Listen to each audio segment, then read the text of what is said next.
It's 11:45 a.m. Eastern Wartime. This is WEAF, NBC in New York.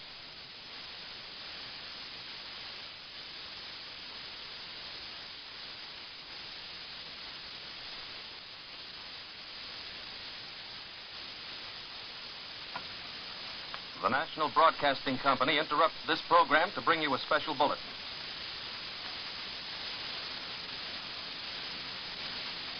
From the NBC newsroom in New York, government shortwave monitors in Washington report that no Japanese broadcast since 9:35 this morning Eastern Wartime has repeated the surrender offer made earlier.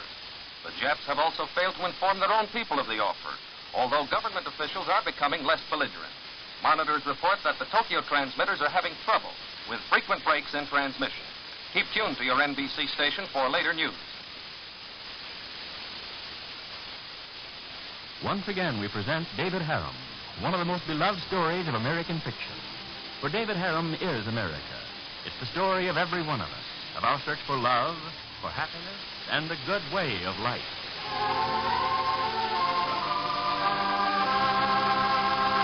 Ladies, today you can come out of the kitchen quicker and save money, too, by cleaning with gentle grease-dissolving Babble.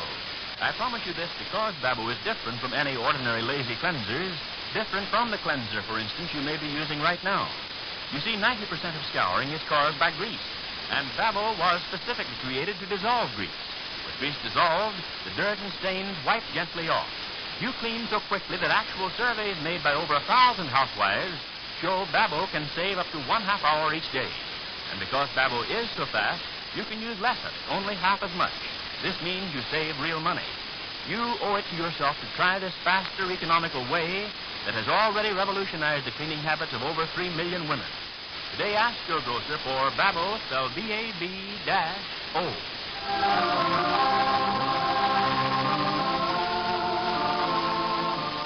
And now, David Harum. Darkness is tight around Jonathan Blake's house. The house where Jenny Gray now knows she has been a virtual prisoner since her accident. Tonight, as quickly as she could move, she got to the telephone and called Aunt Polly. Jenny's voice betrays her fear. Aunt Polly, when I had my daughter call David and ask him to come out tonight to get us, well, I didn't know Jonathan Blake had men guarding the house. Oh, Aunt Polly, I'm afraid if David should get past the men outside, they'll never let him in. Oh, it's too late for you to stop David if he's left here. I'll have to do something to stop him. I'll turn on every light in the house here, and then I'll go to the front door. Maybe if I scream loud enough, David will hear me. Well, if it doesn't, he ought to attract the guards anyway. Aunt Polly, there's somebody in this room. I can't see a thing. It's dark, but the soldiers. Who is it? Answer me. Who is it? Put that phone down. Grace, Put that phone down. You got out of bed, Miss Grace. You weren't supposed to. Oh, I had to talk to somebody. You called for help, didn't you? You called somebody you want to take you out of this house. This beautiful house that you should live in. I've done everything for you. Mr. Blake loves you and he'll marry you. And I've done everything I could to show you ought to live here. But you lied to me. Oh, I didn't lie to you. You cheated me out of the most wonderful thing in my life. You married Mr. Blake, and the three of us living in this beautiful house. You'd have been like my own daughter. And you cheated me. I shouldn't have trusted you. I shouldn't have trusted you, but you know I love Ralph Prescott. I told you time after time that Mr. Blake was nothing to me, and that he never could be. Fate sent you to us. Do you think I'll let you leave here? You might as well do. Aunt Polly told me that... Aunt Polly, you telephoned to Mrs. Benson, didn't you? Yes, I called Mrs. Benson. She told me that Ralph has tried to see me. He left our engagement ring here for me. I never knew of that either. You might as well let me leave that. Ralph loves me, and that's all in the world that matters to me. Jonathan doesn't even exist for me. You'll marry Mr. Blake. I will not. Yes, you will. You can't take this away from me. My daughter's upstairs, dear. Will you bring her down here, please? Why? Because we're going home. How do you think you'll get there, Miss Gray? You can't walk. and nobody's going to drive you. Somebody is going to drive me. Not Mrs. Benson, not Ralph Prescott or David Harum. Nobody can get to the house. You're as safe here as you would be in the highest tower in the loneliest spot on earth. Safe? Safe with Mr. Blake and me. We'll take care of you. We'll be happy. Don't you worry, Miss Grace. I told you there were men outside. My head. They'll protect us. They've got orders to stop anybody who tries to get near us. They think it's because Mr. Blake keeps a lot of money on hand. Yes.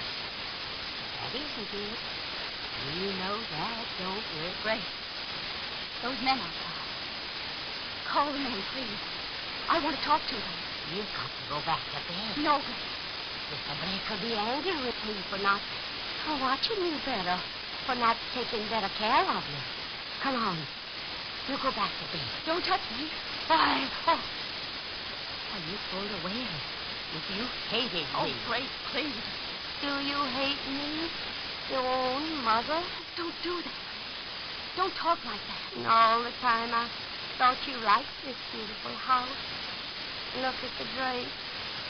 That thread that runs through them. It's real gold. Gold, the same as the highlight in your hair. You're so right for this. So perfect. But you hate me. Oh, Grace, I don't hate you. I'm sick and I'm frightened and I want to go home. I want to see the people I love and I want to marry Ralph. No.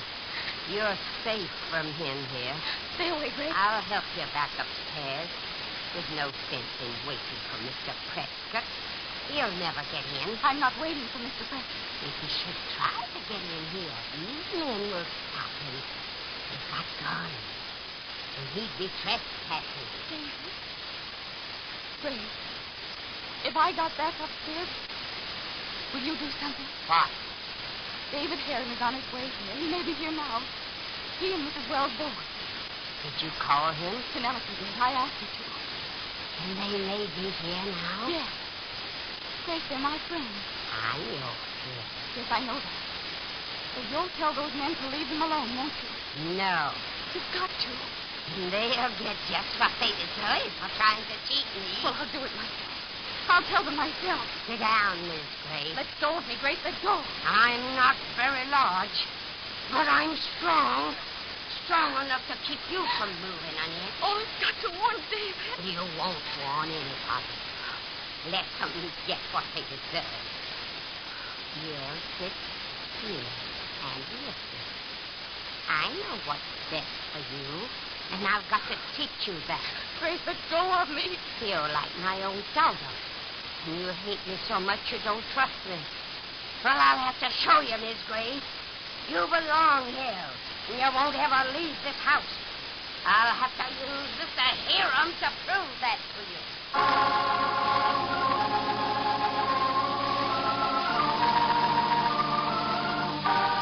Meanwhile, David and Susan Wells have parked their car in the shadows and started toward Jonathan's house.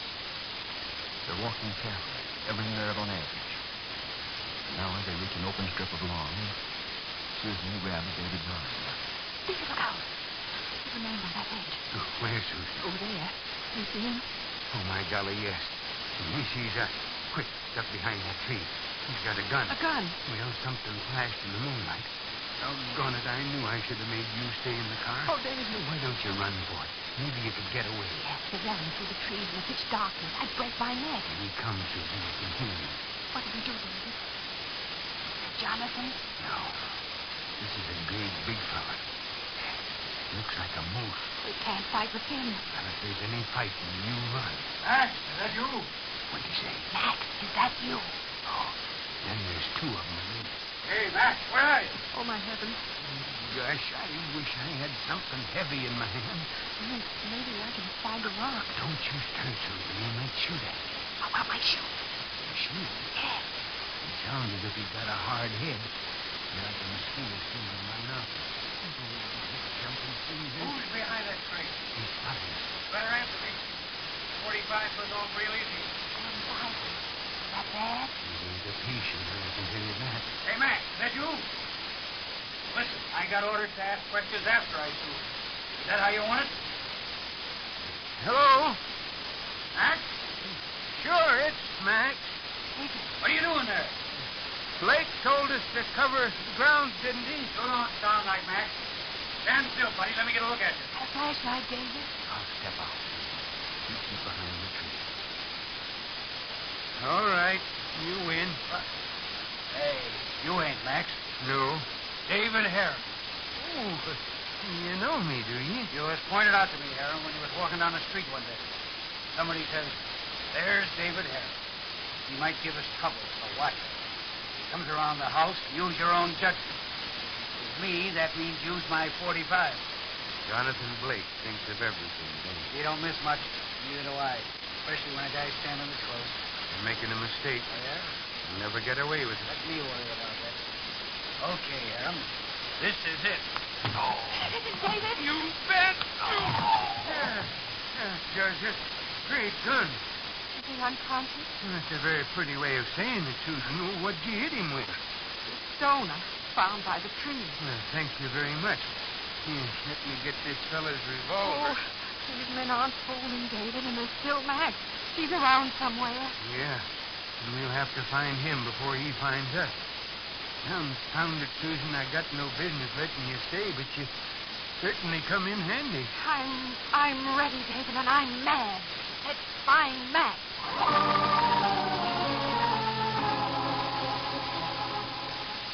More cautiously than ever, David and Susan start moving.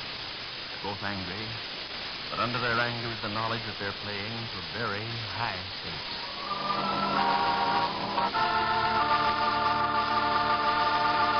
Every woman owes it to her reputation as a good housekeeper to know these facts. Today and every day, you can clean thoroughly, safely, and still finish as much as 1/2 hour sooner. Simply switch to the grease-dissolving cleaner, Babo, spelled B-A-B-O. Now, ladies, here's why we can make this amazing statement. We asked over 1,000 women to test Babo right in their own homes, comparing its cleaning speed with that of other cleansers. They reported that Babo was fastest on every job tackled. For instance, these women saved, on the average, 3 minutes just in cleaning a bathtub with Babo. They also reported equally remarkable time savings in cleaning pots and pans, kitchen sinks, gas stoves, wash basins, and refrigerators. And here's the reason for Babo's amazingly fast action. Today, 90% of your scouring is caused by grease. Unlike ordinary lazy cleansers with little or no action of their own, Babo was specifically created to dissolve grease. With grease gone, dirt and stains wipe gently away. No needless hard scouring on your precious enamel, porcelain, or aluminum. It's safe, thorough, and fast. You're through in record time. Incidentally, when you wash dishes, sprinkle a little Babo in your dishwater before you add the soap. Because it dissolves grease, Babo makes dishes wash easier and faster. Glassware and china fairly dry themselves and sparkle brighter. Today, get Babo in the famous green can with the big white letters, B-A-B-O.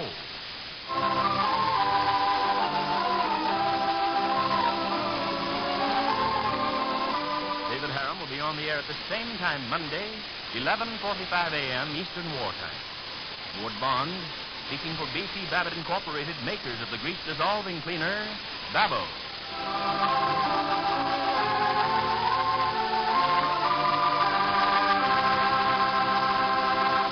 Now, all of you hog raisers helping supply America with fine pork, accept this free offer. Write today for a new 48-page book on farm sanitation. It gives practical, low-cost methods for sanitizing yards and pens.